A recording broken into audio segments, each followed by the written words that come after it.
connected.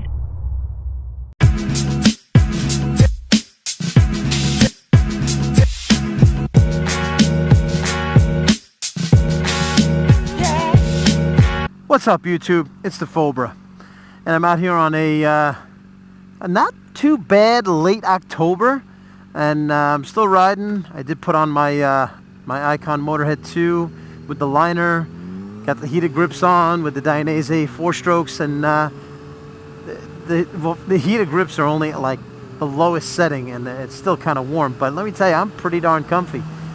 However, the reality is that this gear, I don't like this guy, is not going to be good for me in another month, more than likely. And I'll have to change to something like my Dainese Xantum and my other Dainese gloves. It's just a reality if you live in the northern parts of the country that it does get cold in the winter, and some people, I mean, let's be honest here, some people aren't even riding after September because it's too cold for them. And I typically like to ride all year round as long as it's not snowing.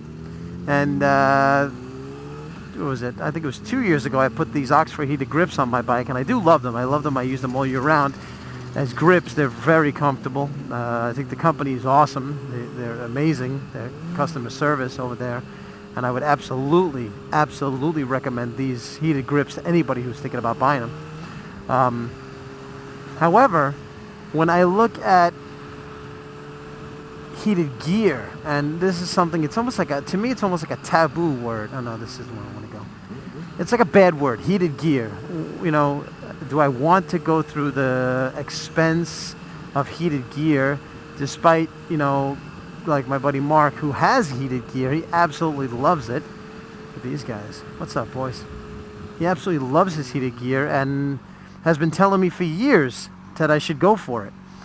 Heated gear is expensive, but it's an investment.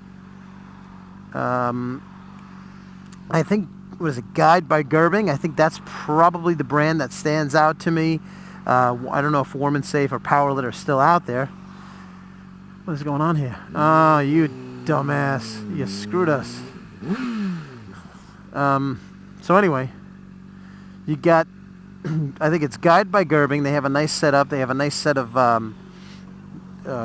like medium length gauntlet gloves with good knuckle protection, good protection. They even have touch fingers, although in the winter, who the heck is going to be on their phone well, maybe for navigation. It's a nice feature to have. I really like the wireless temperature controllers that I can kind of mount here on my RAM mount and control wirelessly. I'm thinking 2 zones, one for gloves and one for a jacket liner.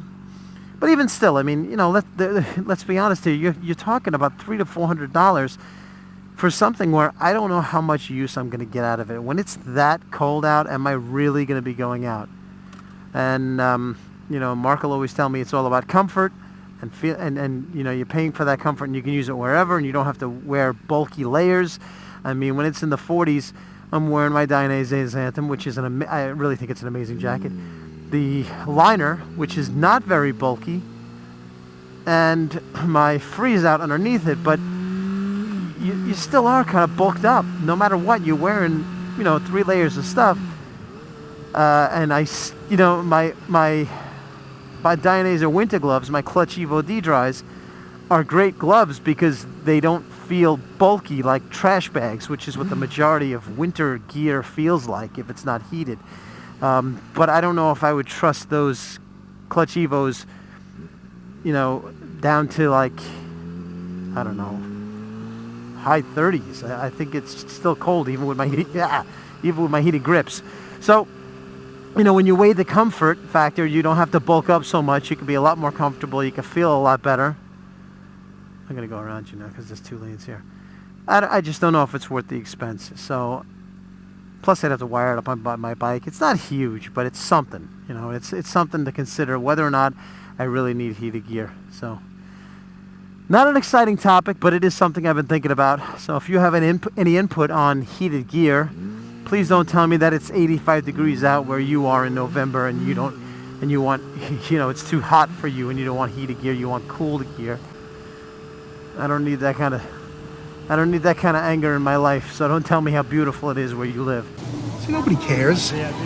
But if you are in a place where they do have, where heated gear is an option, are you using it or not? Or are you just getting by like I have been for the past few years, but with better winter gear, maybe heated grips, and layers. Ooh, gotta get gas. All right, on that note, I'm gonna take off, and stay warm, everybody. Winter's coming. See ya.